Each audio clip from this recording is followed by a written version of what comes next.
choses. Donc, on va commencer par les études descriptives.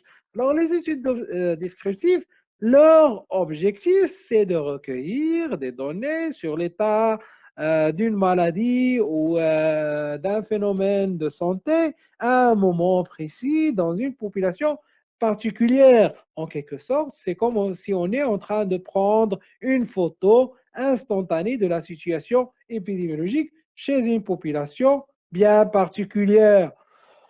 C'est ce qu'on fait à travers les résultats qu'on vous donne chaque jour lorsqu'on vous dit que, par exemple, aujourd'hui, on est arrivé à 4 250 000 bonhommes qui sont vaccinés contre la COVID-19.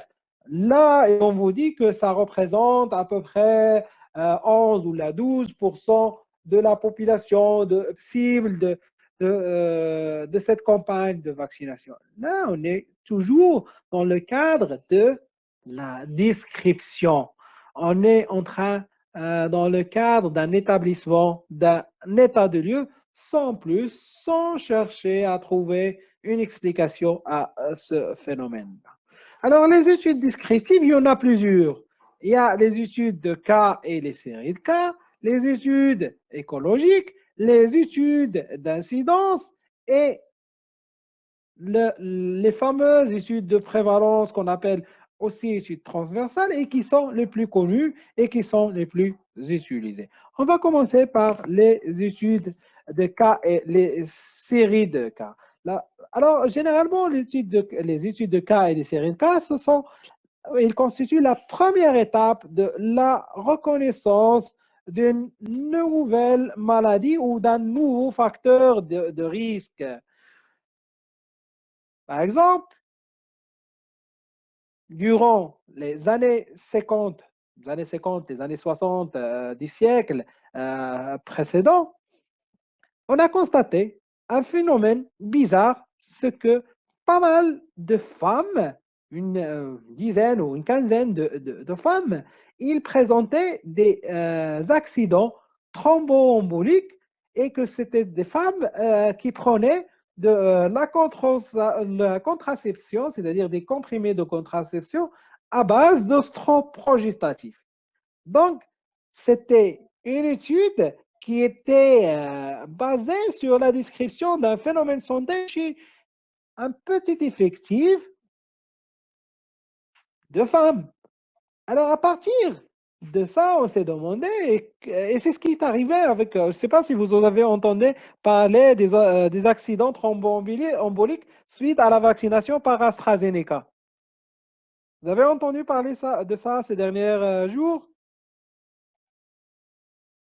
Oui, monsieur. D'accord. Donc, initialement, ça commence comme ça. Donc, ça concernait une trentaine de personnes. On ne peut pas vraiment se fier à ce résultat-là, mais il faut le vérifier. C'est-à-dire, c'est intéressant, ça constitue un premier pas.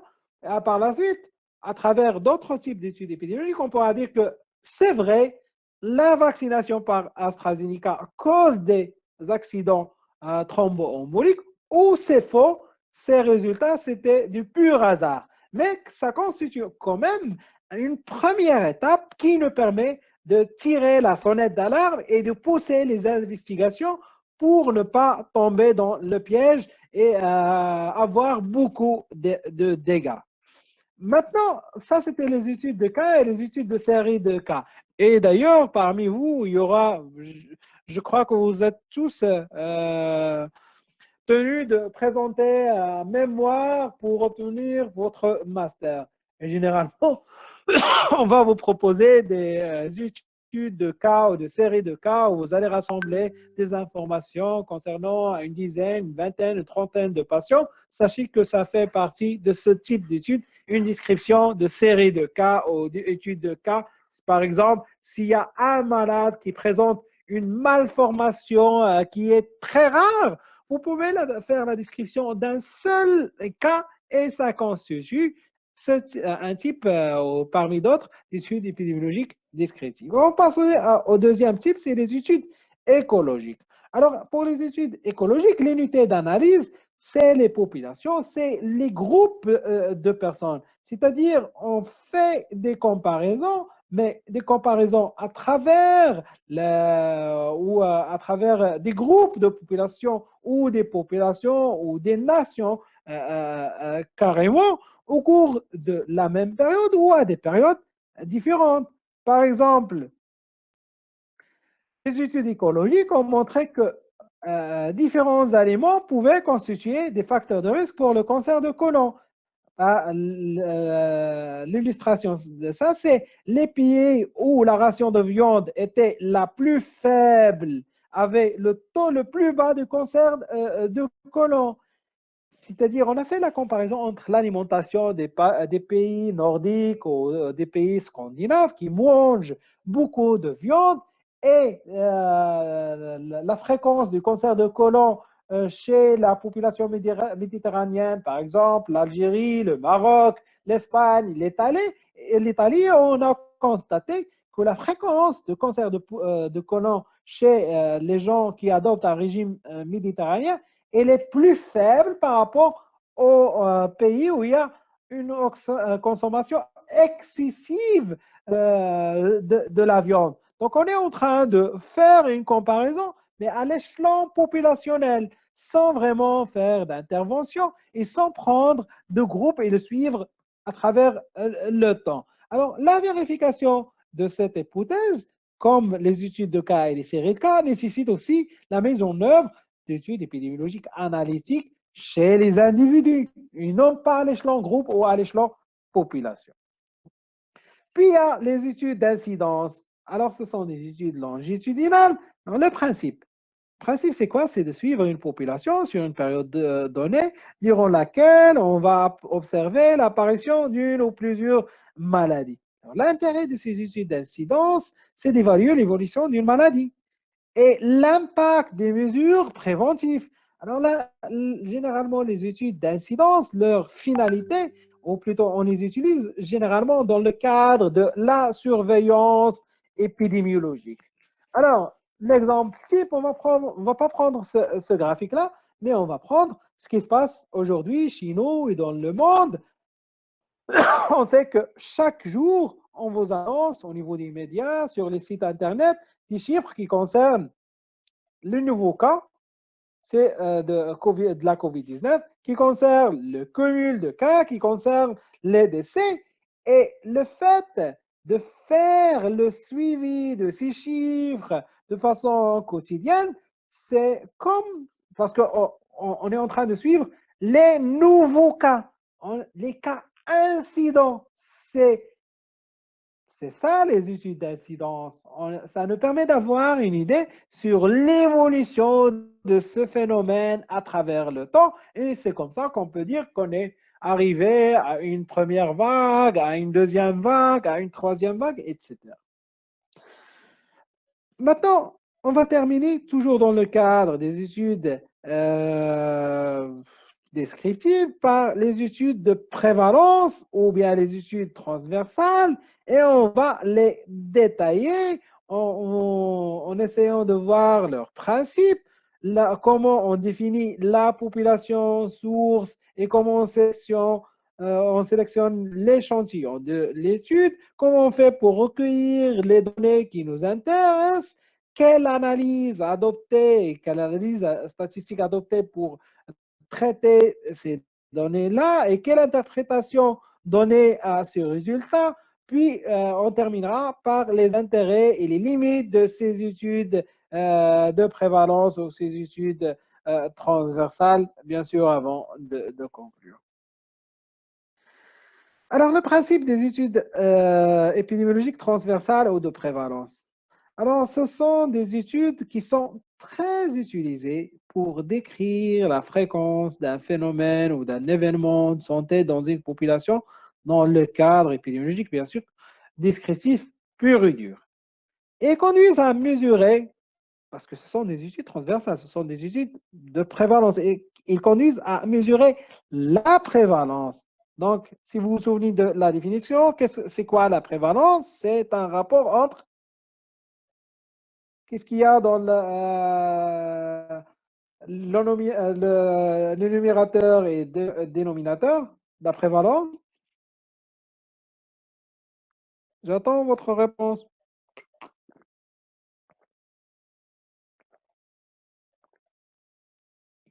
La prévalence, c'est quoi? Ton dénominateur, c'est le nombre total de la population. Uh-huh. Le numérateur?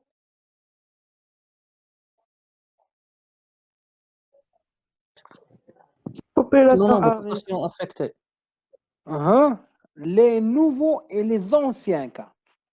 Donc, Oui, le nombre de cas. numérateur, c'est les nouveaux et les anciens cas. Et le dénominateur, c'est la population à risque.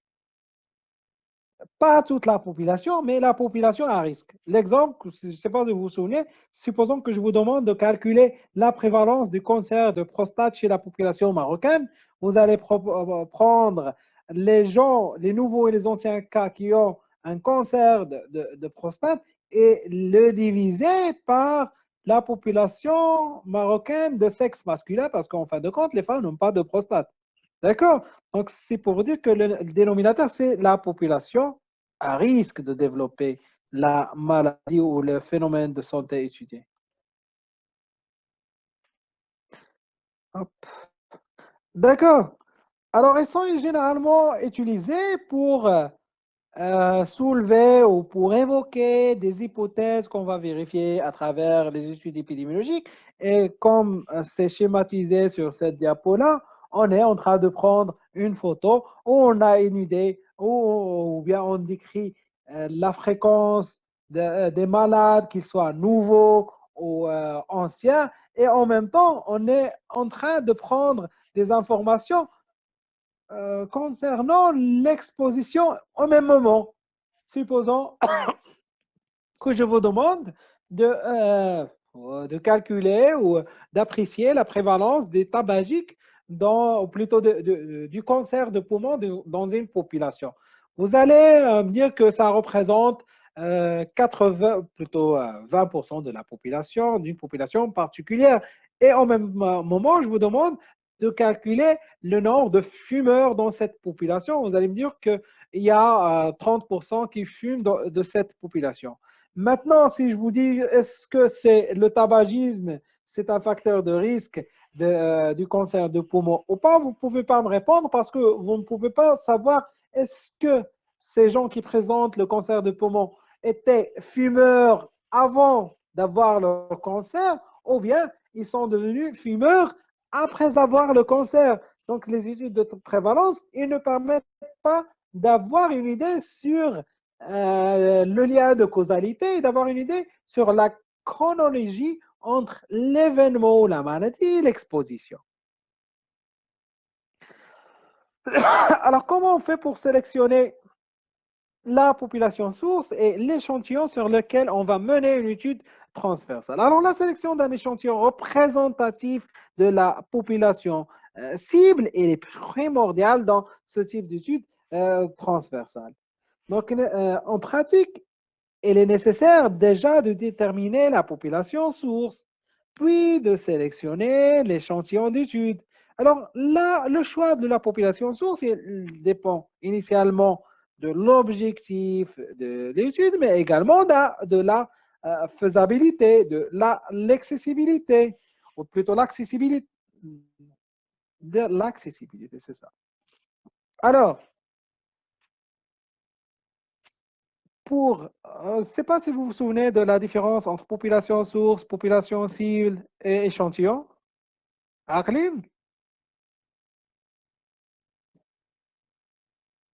Non. Alors, la population cible. Alors, on va retourner à notre exemple de diabète. Supposons que mon objectif est de déterminer la prévalence du diabète dans la population marocaine. Alors, la population cible, c'est la population en lien avec mon objectif. Donc, la population cible, c'est la population marocaine, c'est les 34 millions de personnes. Maintenant, pour mener cette étude, là, c'est un peu difficile parce qu'on ne peut pas examiner 38 millions de personnes, plutôt 34 millions de personnes.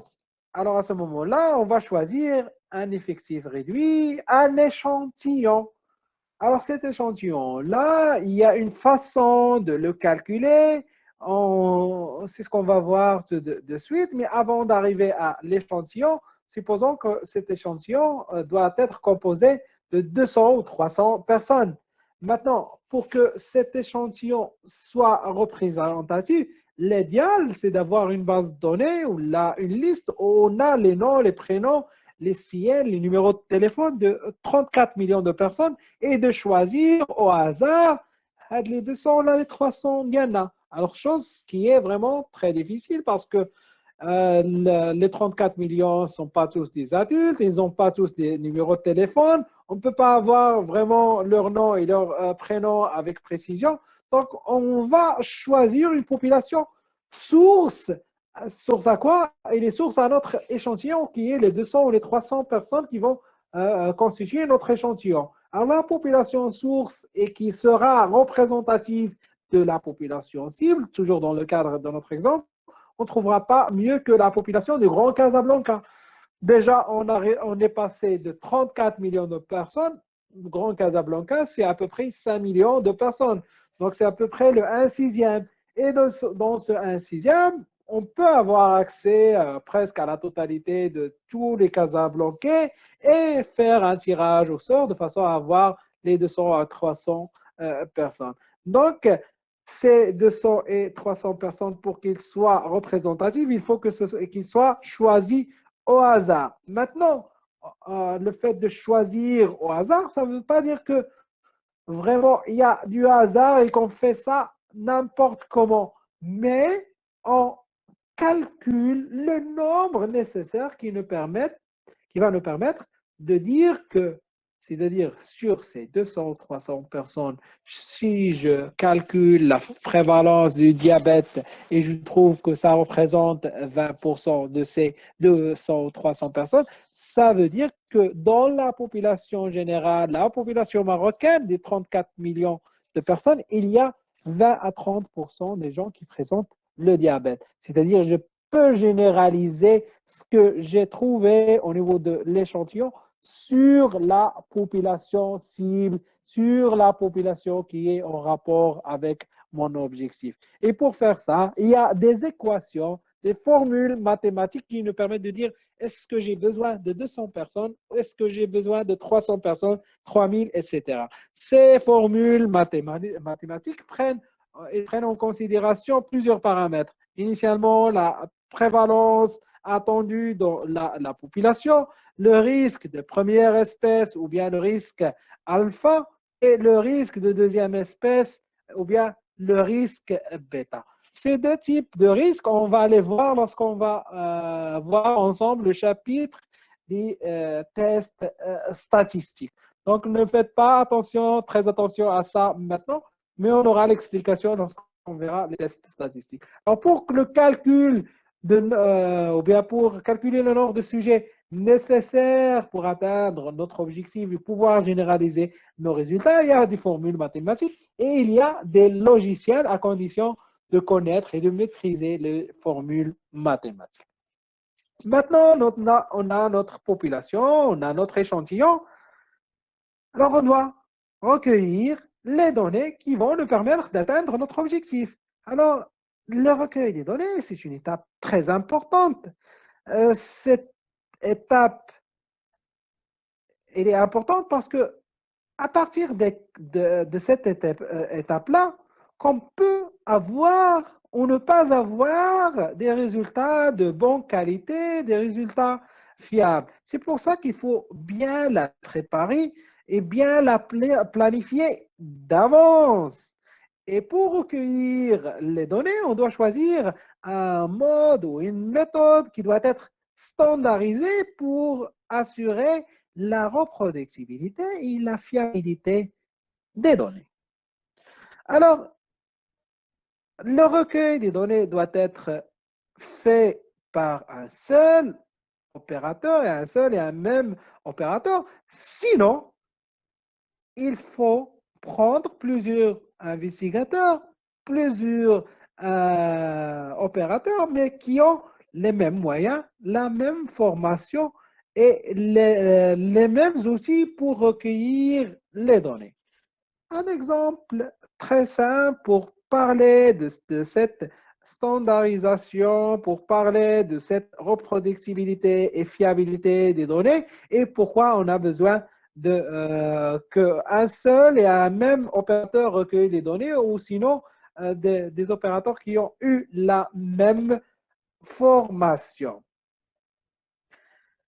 Alors, supposons qu'on a une population chez laquelle on veut avoir une idée sur la température et savoir s'ils ont une fièvre ou pas au cours de leur maladie. D'accord? Pour que les données soient fiables et soient reproductibles, on doit utiliser le même thermomètre ou bien le thermomètre de la même marque parce que sinon, il y aurait une différence. Maintenant, l'opérateur, si on prend un seul opérateur, par exemple, il va prendre la température buccale. Si on prend plusieurs opérateurs, il y aura des opérateurs qui vont prendre la température buccale, d'autres axillaires, d'autres carrément rectales. Et les chiffres qu'on obtiendra, ce ne seront pas des chiffres qui se basent sur une méthode standardisée. Et par conséquent, le résultat ne sera pas vraiment très, très fiable. Ça, c'est en matière de mesure en utilisant un outil, soi-disant, plus ou moins précis. Maintenant, supposons que notre étude consiste à poser une question, c'est-à-dire dire à quelqu'un, est-ce que vous avez, je sais pas, est-ce que, on va essayer de trouver un exemple, est-ce que vous êtes satisfait de ce cours? D'accord? Alors, supposons qu'on a le même opérateur qui va poser la question aux étudiants du master de biomatériaux. Alors, ce sera la même question, la façon de poser la question, ce sera la même, mais supposons qu'on a plusieurs opérateurs, plusieurs gens qui vont recueillir cette information. Alors moi, je vais dire, est-ce que vous êtes satisfait de ce cours? L'autre va dire, est-ce que vous avez bien compris ce cours? L'autre va vous dire, est-ce que vous êtes, je ne sais pas, vous aimez ce cours? Et la façon de poser la question va influencer la façon de répondre. Et lorsque je veux analyser les réponses, ce sera quelque chose qui est erroné, quelque chose qui est biaisé. D'où la nécessité de bien préparer la façon de recueillir les données et l'outil et la méthode avec laquelle on va avoir les données pour que ce soit des données fiables. Et si on veut reprendre l'étude dans une population, on peut la reprendre et faire la comparaison parce qu'on utilise les mêmes méthodes, même s'il y a un espace-temps ou un espace entre ceux qui vont recueillir l'information.